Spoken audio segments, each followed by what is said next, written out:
सेना बचा कर ले गई। नेपाली सेना के हेलीकॉप्टर में सवार होकर केपी ओली देखिए कैसे भाग रहे हैं। जैसे शेख हसीना भागी थी वैसे ही केपी ओली भागे हैं। ओली ने आर्मी चीफ अशोक सिंगडेल की सलाह पर कुर्सी छोड़ी। बताया जा रहा है कि ओली को इस वक्त नेपाली आर्मी ने गुप्त जगह पर छिपाया हुआ है, लेकिन दावा किया जा रहा है कि ओली नेपाल छोड़कर दुबई चले गए। ओली के इस्तीफा देने के बाद भी नेपाल के लोगों का गुस्सा शांत नहीं हुआ।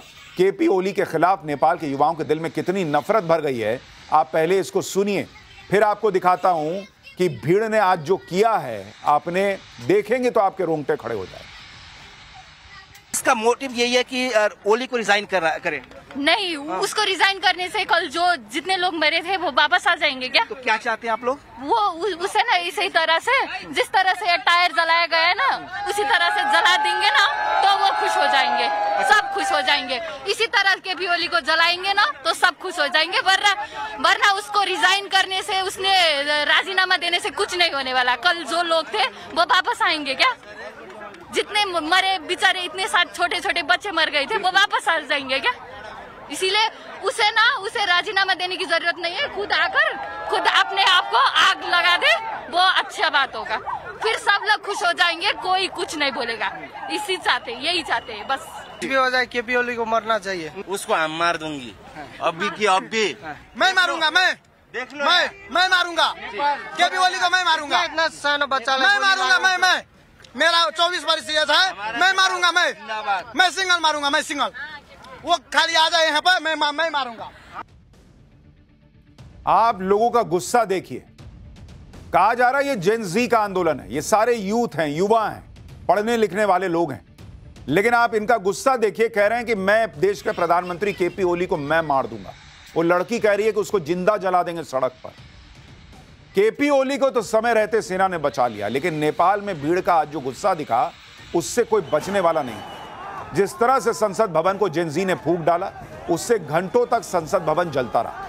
जबरदस्त धुआं कई घंटों तक दिखा। सिंह दरबार, जहां सारे मंत्रियों के ऑफिस हैं, जहां से नेपाल की पूरी सरकार चलती है, वहां पर कब्जा कर लिया गया और वहां तोड़फोड़ की गई। देखिए कैसे संसद जल रही है नेपाल की। नेपाल के सुप्रीम कोर्ट को जेन जी ने फूंक दिया। इनकम टैक्स के ऑफिस पर हमला कर दिया। कोई ऐसा सरकारी संस्थान नहीं था जहां अटैक नहीं हुआ। नेपाल में बवाल की एक एक तस्वीर आपको दिखा रहा हूं, लेकिन पहले नेपाल की संसद के भीतर से टाइम्स नाउ नवभारत की एक्सक्लूसिव रिपोर्ट देखिए कि संसद के अंदर क्या हो रहा था। फिर बताऊंगा कि कैसे नेपाल के राष्ट्रपति का घर भी नहीं बच पाया और किस महिला को जिंदा जला दिया गया।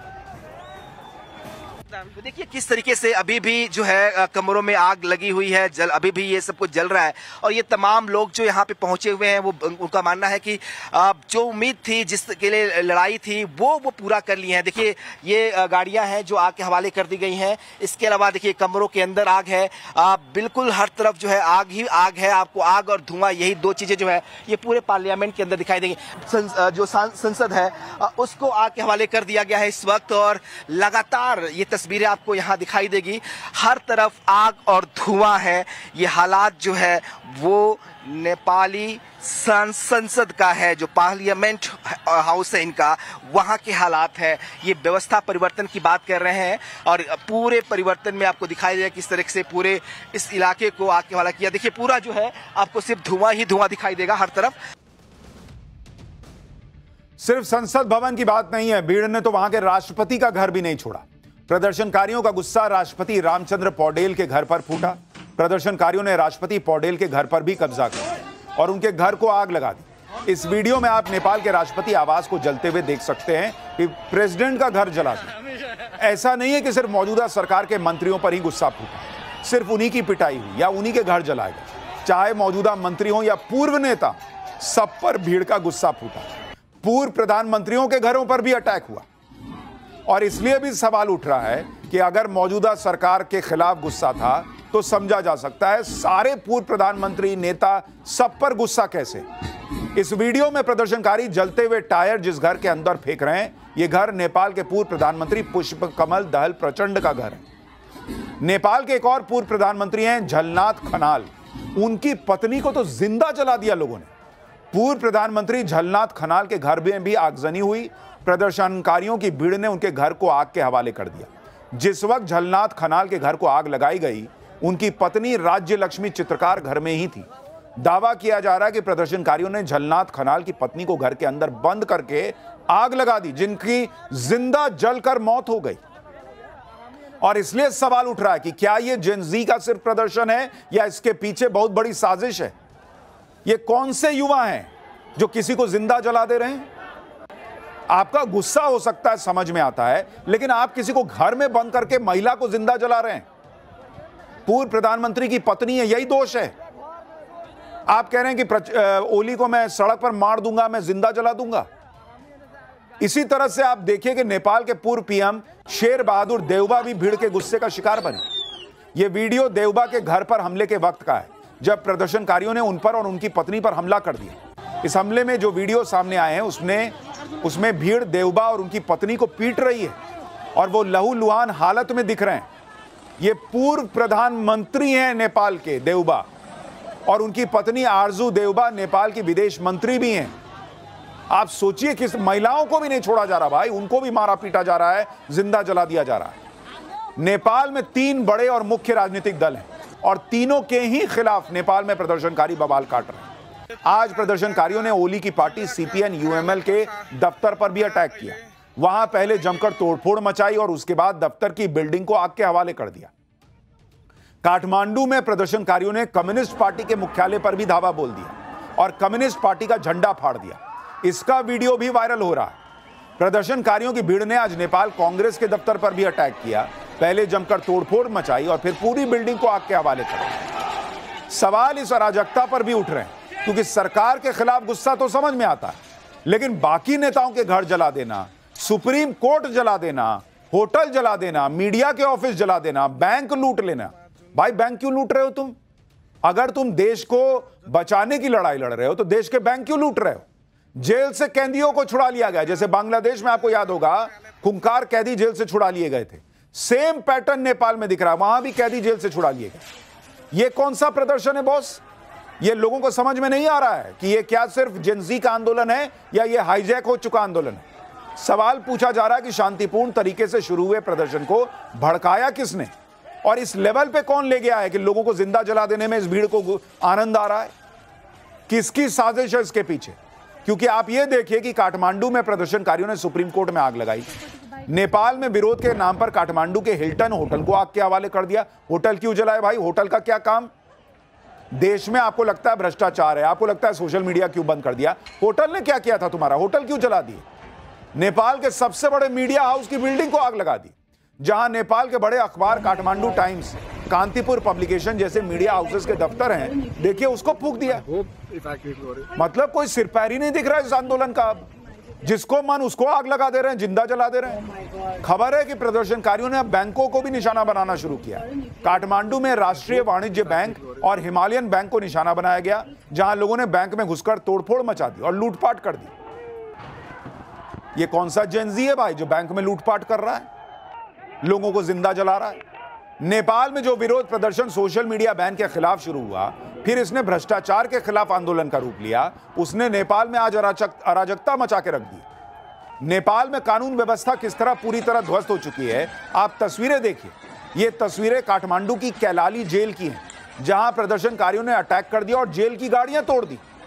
जेल पर हमले के बाद पुलिस और जेल स्टाफ जान बचाकर भागे और जेल में बंद सैकड़ों कैदी फरार हो गए।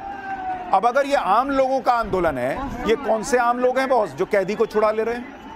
ये सवाल मन में नहीं आएगा। ये सवाल पूछने की बजाय इस आंदोलन की तस्वीरें दे रही हैं कि कौन से आम लोग हैं जो किसी आम आदमी को जिंदा जला दे रहे हैं, कौन से आम लोग हैं जो बैंक लूट ले रहे हैं, ये कौन सी आम पब्लिक है जो कैदी को छुड़ा ले रही है। नेपाल के कोटेश्वर में तैनात 3 पुलिस अधिकारियों की प्रदर्शनकारियों ने बेरहमी से हत्या कर दी। ये कौन सी पब्लिक है बॉस जो पुलिस को मार दे रही है? आम पब्लिक हत्यारी बन गई। कई जगह पर पुलिस वालों से प्रदर्शनकारियों ने हथियार छीनने की कोशिश की। आप देखिए बंदूक छीन लिया इन लोगों ने। सवाल उठ रहा है कि नेपाल के लोग अगर सरकार और पॉलिटिकल सिस्टम से गुस्सा है तो प्रदर्शन के नाम पर कानून व्यवस्था को चुनौती क्यों दी जा रही है? और कौन सी नॉर्मल पब्लिक होती है बॉस जो किसी को भी मार देती है? आम आदमी का हाथ कांपेगा किसी को जिंदा जलाने में, ये लोग जिंदा जला दे रहे हैं। इन सवालों को हवा देने वाले वीडियो भी सोशल मीडिया पर पोस्ट किए जा रहे हैं। आप वीडियो देखिए जिसमें शांतिपूर्ण प्रदर्शन चल रहा था, फिर इन लोगों के पीछे अचानक से सैकड़ों बाइकों का रेला आ गया। ये देखिए बाइक, कहा जा रहा है कि नेपाल में पहले शांतिपूर्ण प्रदर्शन शुरू हुआ था। उग्र और हिंसक बनाने में इन बाइक सवारों का हाथ है, जिन्होंने शांतिपूर्ण प्रदर्शन को हाईजैक करके हिंसा मचानी शुरू कर दी। और इसलिए नेपाल में जो हो रहा है उसको लेकर सवाल उठ रहे हैं कि क्या इसके पीछे बहुत बड़ी साजिश है और क्या यह साजिश भारत को भी निशाना बनाएगी। नेपाल को इस तरह से जलाने के लिए क्या कहीं से ऑर्डर आया? क्या कोई सीक्रेट ताकतें इसके पीछे लगी हुई हैं? नेपाल में आगे क्या होने वाला है? अब इन सब पर बातें हो रही हैं। इसी बीच नेपाल के एक नाम की बड़ी चर्चा हो रही है और दावा किया जा रहा है कि यही नेपाल का अगला पीएम होगा।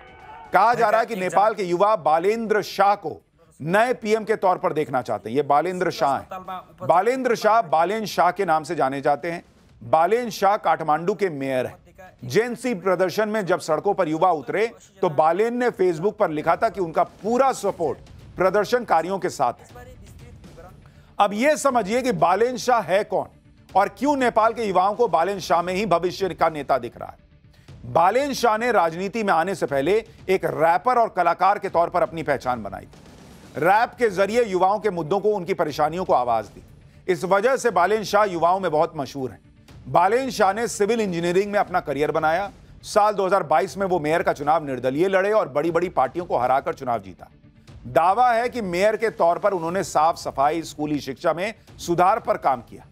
यही सब वजह है कि नेपाल में तमाम सोशल मीडिया, खासकर फेसबुक के पोस्ट बालेन के समर्थन में अटे पड़े, जिसमें लोग मेयर बालेन से इस्तीफा देकर राष्ट्रीय नेतृत्व संभालने की मांग कर रहे हैं। सेम वही पैटर्न दिख रहा है जो बांग्लादेश में था, जहां मोहम्मद यूनुस के लिए कहा जा रहा था कि बॉस आप संभालिए। जेन जी अपनी टाइमलाइन पर प्रिय बालेन अभी नहीं तो फिर कभी नहीं लिखकर उन्हें एक नई राजनीतिक पार्टी बनाने और देश को नई दिशा देने की गुजारिश कर रहे हैं। बालेन शाह उस वक्त भारत में चर्चा में आ गए थे जब उन्होंने भारत की फिल्म आदि पुरुष की रिलीज पर रोक लगा दी थी, क्योंकि फिल्म में माता सीता को भारत की बेटी कहा गया, लेकिन कोर्ट में उनका आदेश नहीं टिका।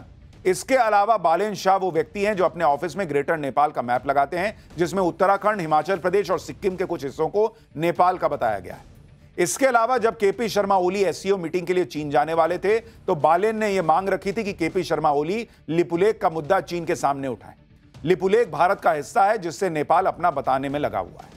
यानी नेपाल में जो आंदोलन चल रहा है उसके पीछे जो बालेन शाह है उसकी नजर भारत को लेकर क्या रखती है, या भारत को लेकर उसकी सोच क्या है, कितनी एंटी इंडिया है, क्या है, वो आपको इन बातों से पता चल रहा होगा। इसलिए मैंने कहा कि जो बांग्लादेश में हुआ, नेपाल में हुआ, पैटर्न मैच हो रहा है। क्या बड़ी साजिश तो नहीं है? कहीं इसके पीछे डीप स्टेट तो नहीं है?